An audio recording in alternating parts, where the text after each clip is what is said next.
दोस्तों, चाहे भारत में 4G इंटरनेट जियो के लॉन्च होने से पहले ही आ गया था, लेकिन जियो ने अपने सस्ते डेटा पैक्स के कारण से भारत के घर घर तक पहुंचाया है और आज 4G एक स्टैंडर्ड बन गया है। जियो ने इस साल ये भी अनाउंस किया कि वह 5G को दिवाली तक भारत में लॉन्च कर देंगे, लेकिन इस 5G के ऑक्शन में एयरटेल और वोडाफोन जैसी कंपनीज ने भी बिड किया। जब ये ऑक्शन खत्म हुआ तब तक मुकेश अंबानी 88,000 करोड़ रुपए खर्च हो चुके थे, लेकिन फिर भी मुकेश अंबानी ने जो खरीदारी की है वो एयरटेल और बाकी कंपनी से बहुत अलग है, जिसने लोगों को कंफ्यूज कर दिया है कि मुकेश अंबानी के परचेज मास्टर स्ट्रोक है या कोई बहुत बड़ी गलती। इसलिए आज जियो की इस 5G स्ट्रेटजी को हम डिटेल में देखेंगे। इस वीडियो में बने रहिएगा अंत तक हमारे साथ। लेकिन वीडियो शुरू होने से पहले अगर आप चैनल पर नए हैं या आपने अभी तक चैनल को सब्सक्राइब नहीं किया है तो चैनल को सब्सक्राइब करना और बेल आइकन दबाना ना भूलें। मुकेश अंबानी के लिए ऑक्शन इतना कंट्रोवर्शियल इसलिए हो गया क्योंकि उन्होंने अपने 88,000 करोड़ में से 40,000 करोड़ रुपए सिर्फ 700 मेगाहर्ट्ज का स्पेक्ट्रम खरीदने में खर्च कर दिए। इस स्पेक्ट्रम के लिए किसी भी दूसरी कंपनी ने बिड तक नहीं किया और एयरटेल के सीईओ ने तो ये भी कह दिया कि वो स्पेक्ट्रम के लिए फ्यूचर में कभी बिड नहीं करेंगे। अब सोचिए कि जो चीज किसी को नहीं चाहिए उसके लिए 40,000 करोड़ रुपए क्यों खर्च किए गए। पहले समझते हैं कि 700 मेगाहर्ट्ज का स्पेक्ट्रम क्या है। इसके लिए हमें 5G को बहुत ही आसान भाषा में समझने की जरूरत है। मोबाइल नेटवर्क कुछ नहीं है, बस कुछ इलेक्ट्रोमैग्नेटिक वेव्स हैं जो टावर टू टावर ट्रैवल करती हैं। इन सभी वेव्स का कोई स्पेक्ट्रम होता है, जैसे लो, मिड और हाई स्पेक्ट्रम में डिवाइड किया गया है। लो स्पेक्ट्रम में 700 से 900 मेगाहर्ट्ज की फ्रीक्वेंसीज आती हैं, मिड स्पेक्ट्रम में 1800 से 4200 मेगाहर्ट्ज की और हाई स्पेक्ट्रम में 26 गीगाहर्ट्ज तक की। लो स्पेक्ट्रम आपको हाई कवरेज देता है लेकिन स्पीड कम देता है। मिड रेंज में आपको स्पीड और रेंज का एक अच्छा मिक्स मिलता है और हाई स्पेक्ट्रम में आपको स्पीड तो सबसे ज्यादा मिलती है लेकिन एरिया ज्यादा कवर नहीं करता है। अब मुकेश अंबानी ने 40,000 करोड़ रुपए खर्च किए हैं लो स्पेक्ट्रम पर, जिसमें स्पीड कम होगी लेकिन फायदा ये होगा कि कवरेज बहुत अच्छी हो जाएगी। यानी आप किसी गांव में भी हैं तो वहां पर भी आपका नेटवर्क खराब परफॉर्म नहीं करेगा। लेकिन कई लोग इसे बहुत ही चीप स्टेप भी मान रहे हैं क्योंकि जियो ने स्पीड के साथ कॉम्प्रोमाइज किया है। उनका कहना है कि जो स्पीड आपको एयरटेल दे पाएगा वो जियो में नहीं मिलेगी। इसे देखना दिलचस्प होगा कि क्या जियो अपने इस बिजनेस मॉडल को सस्टेन कर पाएगा। जियो 4G, Jio fibre and now Jio 5G। क्योंकि ज्यादातर 5G के कस्टमर शहरों में ही होंगे तो इससे क्या फर्क पड़ता है कि गांव में नेटवर्क आए कि नहीं। लेकिन यहीं पर जियो का एक मास्टर स्ट्रोक भी शामिल है। जियो जानता है कि भारत के ज्यादातर लोग आज भी गांव में रहते हैं जहां पर बाकी कंपनीज बिल्कुल ध्यान नहीं देती। इसलिए जियो का पहला एम तो इस स्पेक्ट्रम से उन जगहों को जोड़ना है। इसका दूसरा फायदा ये है कि लो स्पेक्ट्रम के टावर 7 से 10 किलोमीटर का एरिया कवर करते हैं, यानी कि लो स्पेक्ट्रम के लिए कम टावर जियो को लगाने पड़ेंगे, जिससे कि वो बाकी कंपनीज के मुकाबले पहले 5G सर्विस ऑफर कर पाएंगे। सिर्फ इतना ही नहीं, जियो ने इस ऑक्शन में एक और ऐसी खरीदारी की है जिसने सबको हैरान कर दिया है। 5G सर्विसेज को दो तरह से मार्केट में उतारा जा सकता है। एक रास्ता यह है कि 5G के लिए नए टावर्स लगाए जाएं, जिसे स्टैंड अलोन सर्विस कहा जाता है, और दूसरा रास्ता है जो सबसे पहले 4G टावर्स मौजूद हैं उन्हीं को 5G के लिए अपग्रेड कर दिया जाए। भारत में जियो अकेली वो कंपनी है जिसने स्टैंड अलोन सर्विस को चुना है। यानी जियो अपने 4G टावर्स को इस्तेमाल ही नहीं करेगा और नए टावर्स बनाएगा।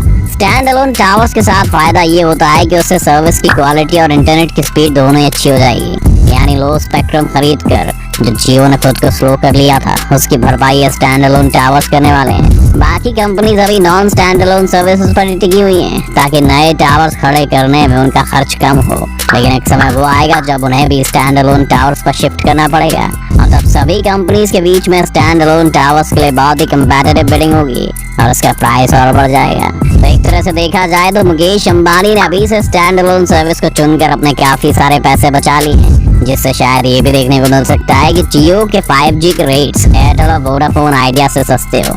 जियो की स्ट्रेटजी में सिर्फ एक परेशानी है जिसे उन्हें जल्दी सॉल्व करना होगा। भारत में भी ज्यादातर फोन ऐसे हैं जो स्टैंड अलोन 5G सर्विस को सपोर्ट नहीं करते हैं। यानी ये मुमकिन है कि जब आप जियो का सिम लेने जाएं तो आपको पता चले कि आपका फोन ये वाली 5G सर्विस सपोर्ट ही नहीं करता है। अब सवाल ये है कि कितनी बड़ी प्रॉब्लम है। एक्सपर्ट्स इस पर बटे हुए हैं। कुछ एक्सपर्ट्स का ये कहना है कि इस वजह से जियो को नुकसान हो सकता है क्योंकि शायद लोग इतनी जल्दी 5G के लिए अपना फोन ना बदलें। लेकिन वहीं दूसरा धड़ा है जो एक नए एंगल से इस प्रॉब्लम को देखता है।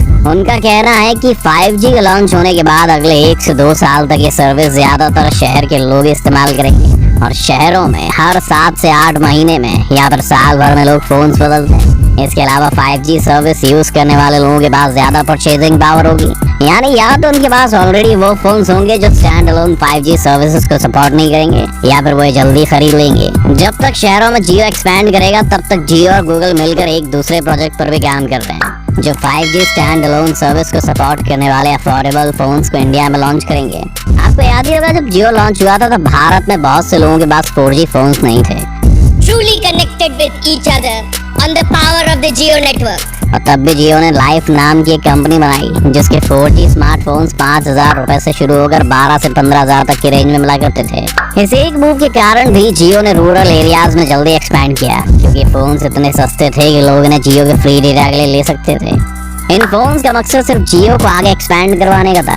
अगर आपने फोन चलाए हो तो आपको पता होगा कि इनकी क्वालिटी बिल्कुल भी अच्छी नहीं थी और ये बार बार हैंग हो जाते थे, लेकिन भारत अपने जुगाड़ के लिए जाना जाता है, इसलिए लोग इन फोन को फोन्स की तरह नहीं बल्कि एक वाईफाई हॉटस्पॉट की तरह यूज करने लग गए थे। अब धीरे धीरे सभी ने 4G फोन्स आखिर में खरीदे लिए। टेक्नोलॉजी का एवोल्यूशन ऐसे ही होता है, जहाँ अभी सिर्फ 20 से 25,000 रुपए से ऊपर के रेंज के स्मार्टफोन्स में आपको 5G मिलता है, धीरे धीरे ये सर्विस 15,000 और 10,000 वाले अफोर्डेबल फोन्स में भी आई जाएगी। और अपनी वाइड कवरेज अपनी स्पीड के साथ जियो इस तरह के कस्टमर्स को अपना बनाने के लिए पूरा प्लान तैयार कर चुका है। तुलनात्मक रूप से देखें तो जियो के कंपेटिटर्स ने स्पीड वाली प्रॉब्लम तो सॉल्व कर दी है, लेकिन उन्हें परेशानी तब आएगी जब उनके कस्टमर्स इस बात से परेशान हो जाएंगे कि 5G के लिए पे करने का फायदा ही क्या है जब उनके घर के एक कोने में नेटवर्क ही नहीं आ रहा है। तो 4G टावर्स को 5G में कन्वर्ट करने में एक लिमिटेशन ये है कि जब भी अपनी कंपनीज इन टावर्स को अपग्रेड करने की सोचेगी तो उन्हें इस बात का ध्यान रखना पड़ेगा कि कहीं इस अपग्रेड से 4G सर्विस को कोई नुकसान ना पहुंचे,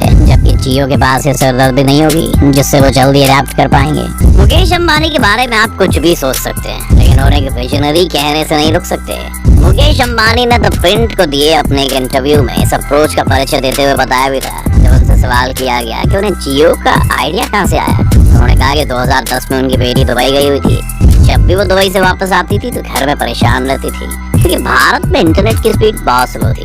अब सोचिए, दुनिया के सबसे महंगे घर एंटेला में, जहाँ लगभग सभी कंपनीज के ब्रॉडबैंड लगे हुए थे, वहाँ पर अगर ये हाल था तो देश भर में क्या होगा। मुकेश अंबानी बताते हैं कि यहीं से उन्हें जियो का आइडिया आया और अगले 5 साल उन्होंने इस पर काम किया। मुकेश अंबानी के प्रोडक्ट सिर्फ एक बिजनेस नहीं है, बल्कि वो एक प्रॉब्लम को भी सॉल्व कर रहे हैं। जियो 5G पर मुकेश का खास ध्यान इसलिए भी है क्योंकि पिछले कुछ वक्त से रिलायंस के पेट्रोलियम प्रोडक्ट्स पर उन्होंने ध्यान देना कम कर दिया है। उन्हें अब डेटा को ही अपना नया मेन बिजनेस बनाना है और इसीलिए इस ऑक्शन में उन्होंने इस तरह के रिस्की फैसले लिए।